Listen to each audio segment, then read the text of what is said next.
So at some point in your life, your vision is going to look delusional to people that don't see what God is showing you or haven't seen what God has shown you. I feel like there are some people who will call that delusional.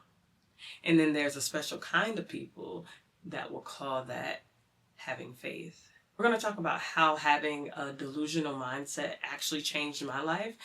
And then how do you build your faith to that delusional level? But before we get into that, let me introduce myself. Jesus, I will leave you never, never, never. You're my always and forever, ever, ever. Hey babes, welcome to the Holy AF podcast, Holy and Forgiven that is. I am your host Mercedes and you can call me your internet accountability partner. I have been wanting to talk about this for a while now because it's something that I feel like has played a vital role in how far I've come and how I've gotten here. First, I think it's important to clarify what the delusional mindset is.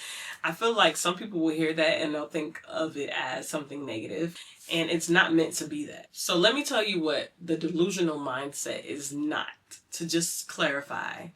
It is not reckless behavior, okay? It is not ignoring reality, because some people will hear that and be like, oh, I'm just gonna live Delulu.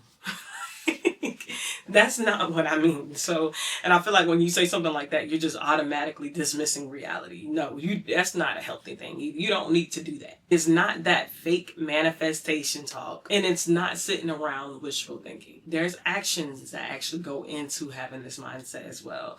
So what it is having radical beliefs.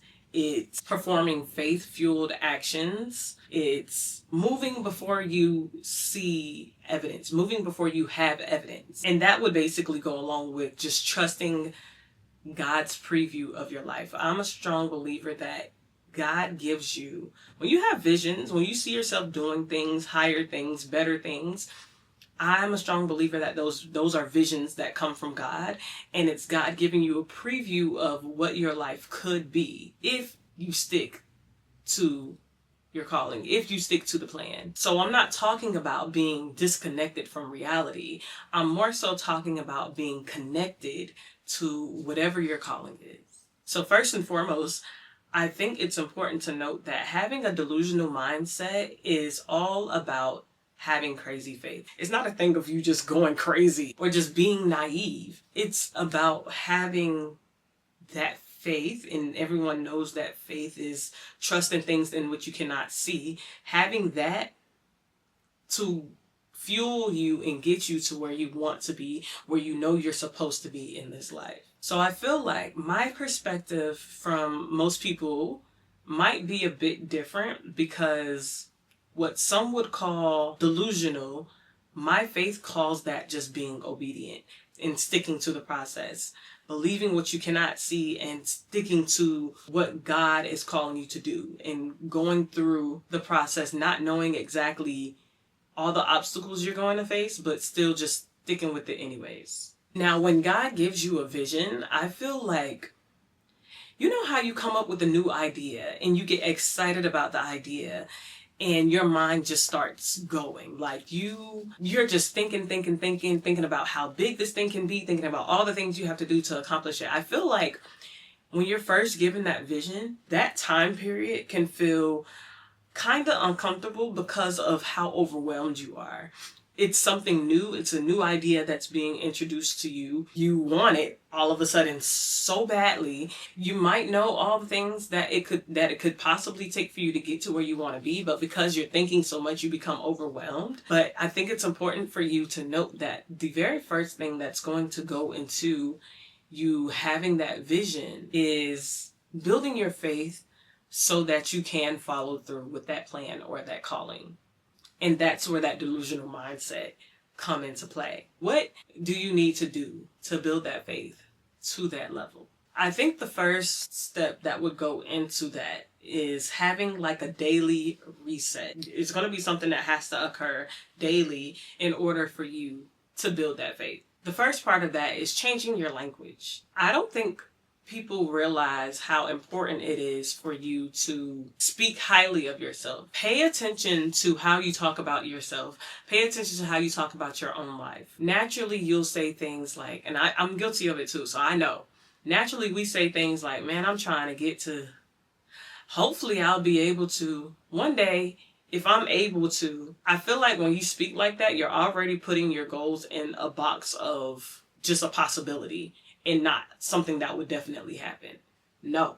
I feel like speaking like that can add to self-doubt, and eventually that will turn into fear, and eventually that will hinder you and keep you from getting to where you want to be, keep you from taking that first step to get to where you want to be. So you need to change that language in a way where you can speak more confidently about where you're going and where you will end up. Such as saying things like, when I get to this level, or when I do this, or I've committed to such and such, or I'm building such and such. Speak about what you're doing and not what you want to do or what you possibly will do or what you will hopefully do. Speak as if you're already doing it. And make sure whatever comes out your mouth, it matches where you're going.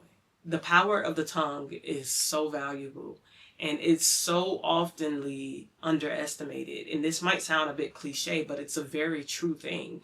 Speak life over yourself. If nobody else does it for you, you need to do it for yourself. Speak life over yourself and believe, genuinely believe that you will get to this level, or you will get to do this, or you will get to do that. So the first step is just having a daily reset and being more intentional about the things that come out your mouth, or the things you say. Believe it. Act like you already that girl. The next step you should take is learn how to move before you feel ready. Now, I have lived in this so much, and to this day, I continuously live in this. For context, back in 2019, I made a very bold faith move and left everything I knew and decided to move to a different state. I didn't have any family in that new state. I barely had any friends in that new state. I didn't even have a job completely solidified in that new state. I was just having faith. All I had was my faith, my car, one large suitcase that had maybe a month's worth of clothes in it, my mirror, and my makeup. That's all I had. But on top of that list is my faith. I didn't know what was going to happen when I got to where I was going. I just knew I had a goal, I had a vision, and I was going for it. I did not feel ready to make that move. I didn't, but I took the first step. I got some financial help to solidify a place for myself for about a month. Packed that car up and I got on the road. Didn't know if my car was going to break down on the way. What's so crazy is on my way to where I was going, I even felt like there were signs telling me that I was going to need to come back. And I'm so happy I didn't conform to that. I'm so happy I didn't believe those signs. I think it was just also something that I was trying to do to psych myself out. Like, maybe this isn't for me. That's the devil. Okay, let's just say what it is. That's the devil trying to get in your head.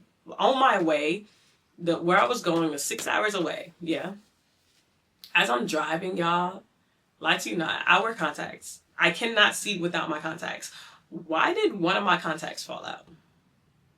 And then I got, not even only that, it fell out as I'm driving into traffic. I'm just like, what is this? I had to pull over, change my contacts, because obviously I had a extra pair with me. I changed my contacts, got back on the road. I got back on the road, and not even like 20 minutes of me being back on the road, y'all, an accident happened right beside me. So it was just like things like that happened that made me feel like, I don't know if I'm supposed to be on this road right now. Like, I think I need to go back home.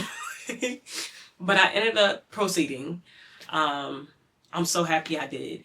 And when I tell you that was such a faith-based move, I did not feel ready to make that move. I didn't know what was going to happen when I got to where I was going, but I moved before I was ready. And it was probably the best decision I ever made in my life. So when something first enters your mind and you feel like it's a grand idea, you feel like it's something that you can genuinely see yourself doing, or that it will have so much value over your life, I think it's so important for you to immediately pray over that vision that you see. Pray first and make sure it's coming from God. Pray over it And if you still feel very strongly about that thing after you pray over it, you need to make some kind of step towards accomplishing whatever that is. And it doesn't have to be a grand gesture either. It can be as small as just writing down what you see, writing down what that goal is, what you see for yourself. If you're thinking of a business idea, go online, see how can you register the business in your state. If you're thinking about going to the gym, or if it has something to do with you like working out, go online, start a membership. You can do everything online. Now, if you're that type of person like me, I would like to talk to people.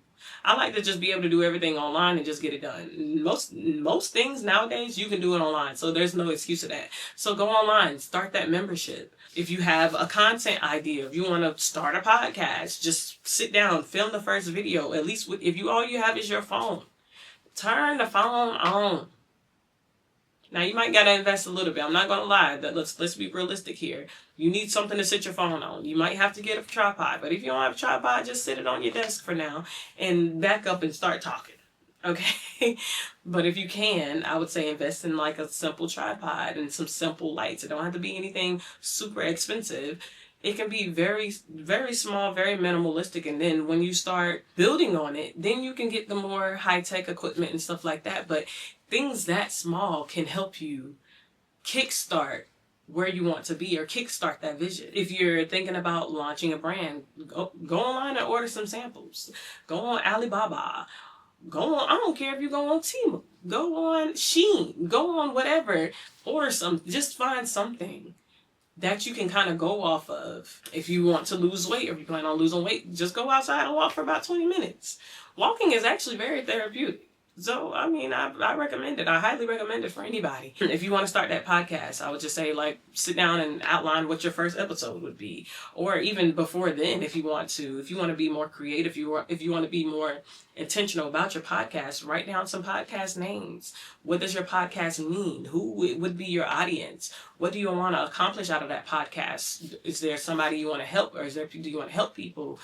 Like, what is it? Like, you can write down things that simple and just start building on that every day. And voila. Next thing you know, you living in the vision. You know what I mean? It don't take a grand gesture for you to get started. So I do think it's important for you to take immediate action whenever you do have that initial thought, after praying about it. Pray first. The third step I think you need to take or just consider is just choose to protect your vision early. Protect your goals early on.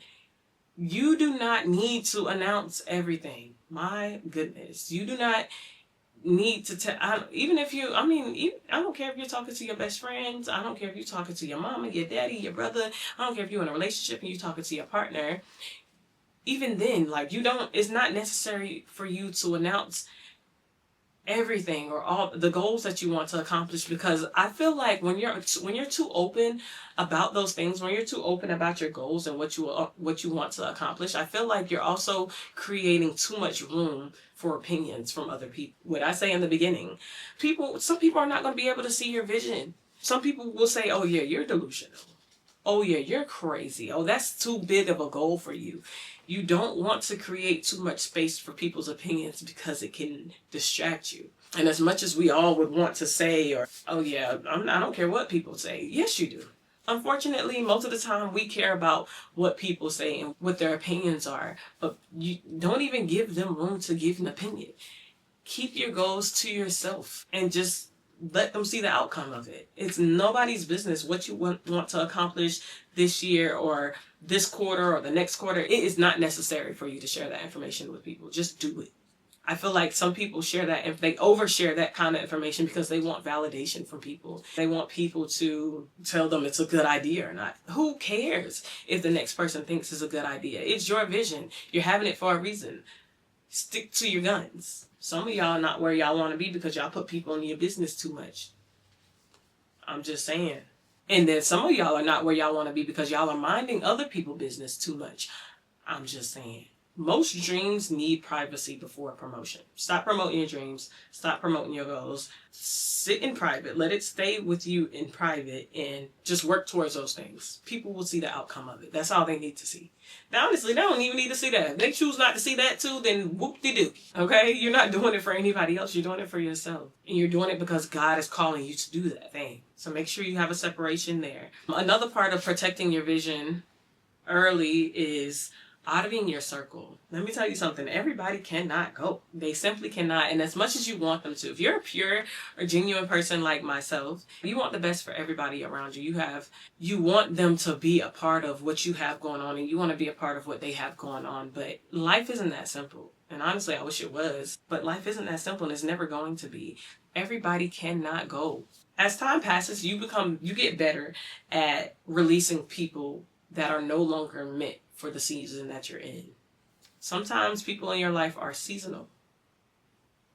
They're not for lifers.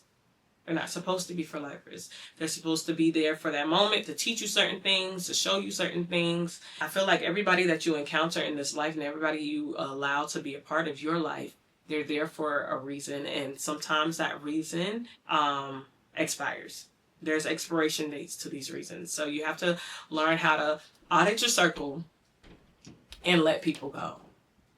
I have lost so many friends, and I don't wish ill on any of the people that have been in my life. I'm so thankful that I've met them. I'm so grateful that I've met them. I still want the best for those people.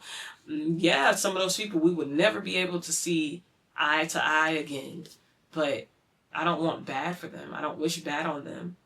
I'm very thankful for having them along a part of my journey, and honestly, without them being a part of my journey, I probably wouldn't be where I am today. I probably wouldn't think the way that I think today. I probably wouldn't even have boundaries. You know, boundaries are important for wherever you're going, I feel like. So I'm always going to be thankful for those people, but those people had to go. And I genuinely do wish them well. And you should be okay with doing that in your own life. You should be okay with releasing those people or certain people or whoever it is. And you're going to know.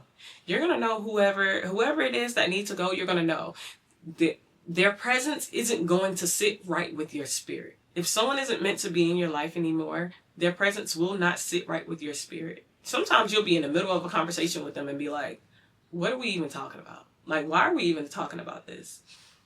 I'm at a point in my life where if I cannot talk about my goals with you, if I can't talk about God with you, if I'm talking to you and you don't see yourself in a better place or doing anything more than what you're doing in that moment, 9 times out of 10, we're not supposed to be friends anymore. Like, I have to be very intentional about who I keep in my circle, who I allow to come into my circle, because I'm not that strict. I have to be very intentional about that, because I do think that plays a major role in you getting to where you want to be. Audit your circle. Find out who pours into you and who don't, who you need to release. And those people that are just there for the ride, there's some people that can see, they can see where you're going, and because you have this ambition, because they see you're a hard worker, because they see more for you as well, some people will sit there and not even be genuine. They will literally be there for the ride and there for your results. You have to be able to decipher between those people as well. So if you have somebody there that's just eating off of you, modern day term, we call it leeching, learn how to let them go. The last step, I think, you have to be able to pair your faith with discipline. I think a lot of people just want things to happen. And I know it's a cool thought. Like, a lot of us will literally sit there and be like, Lord, if I could just win the lottery. And not even go play the lottery. Like, what? Some people really think that they're going to wake up and they just going to be where they want to be. And it just doesn't work like that. Y'all know it don't work like that. Like, pair your faith with having discipline too. There's actually a formula that goes into this. And the first part of that formula is the vision. Yeah. You're going to add some faith to that vision. Like, at least believe that you're going to believe what you're seeing. Believe the unknown. Believe what you're seeing. And then after that, you're going to add some daily discipline to that. So you have vision, you're going to add some faith to that vision, you're going to believe in that vision, you're going to add some daily discipline. So those 3 things together, they will produce real results. I feel like faith without discipline is just wishful thinking. You're just sitting there just hoping and praying. and not putting any work behind it. It doesn't make any sense. You have to make it make sense. And then having discipline without faith will cause burnout. You don't want that. You need something to kind of keep the boat going, keep the drive there. And that's what that faith will do for you. So having both of those things, that is where you will have the momentum you need to get to where you want to be. So I would challenge you for the next 7 days, and furthermore after that, to just start moving like you're already there. Start moving as if you already got that breakthrough. Start talking different. Speak life over yourself, and don't depend on other people to do that for you. And as time is going on, continue to think bigger. Once you accomplish that smallest goal or that smallest thing, what's the next thing? What's the next thing? And as naturally, I feel like if you stick to your guns, if you stick to accomplishing those small actions every single day, then eventually goals become bigger. Where you see yourself becomes even bigger and bigger and bigger, and it'll never stop. As long as you're an ambitious person like me, and you're not comfortable in complacency. You don't like to be comfortable. You want more for yourself all the time. Those thoughts will naturally become bigger. So I really hope this helps someone. I really hope this helps you get to where you want to be. And for those of you that are already in this process, I hope you know that you're not alone. We all going through this thing together, and you will get to where you want if you just stick to it. Thank you for watching this video. I really hope it helps. Until next time, I will talk to you guys very, very, very soon. Take care. Jesus, I will leave you.